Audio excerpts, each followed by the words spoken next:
Satu Tawarikh pasal 29 ayat 3 dalam terjemahan bahasa Indonesia masa kini, firman Tuhan mengatakan demikian.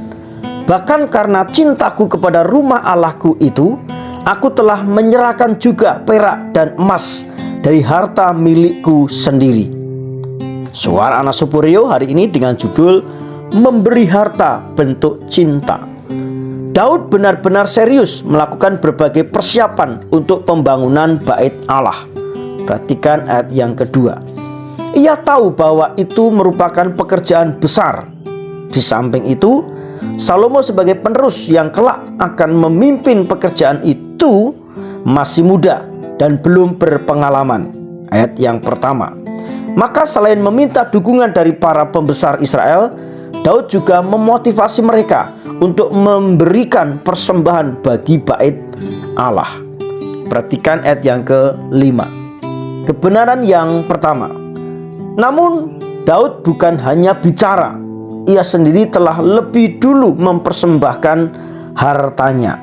Perhatikan ayat 3-5. Orang yang cinta Tuhan, cintanya dibuktikan dengan tindakan bukan perkataan. Kebenaran yang kedua, emas terbaik 100 ton lebih dan perak murni kurang lebih 240 ton untuk melapisi dinding rumah Tuhan dan untuk benda-benda yang harus dikerjakan oleh para tenaga ahli. Nah, sekarang siapa lagi mau memberikan persembahan kepada Tuhan dengan segenap hati? Dan ayat 4 dalam bahasa Indonesia masa kini. Dari jumlah berat emas dan perak yang dipersembahkan, ini menunjukkan orang yang cinta Tuhan itu tidak hitung-hitungan.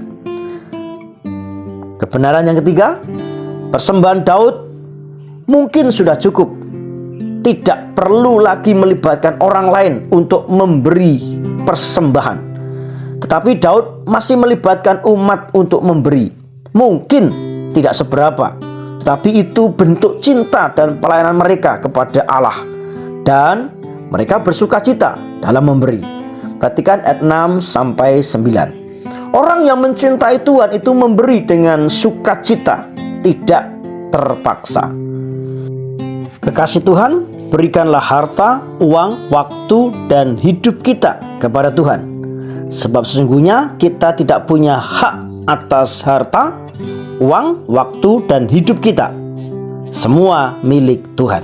Hari ini saya mendeklarasikan Roh Kudus memenuhi kita, sehingga kita memahami bahwa hidup ini sepenuhnya milik Tuhan, bukan milik kita lagi. Tuhan Yesus memberkati.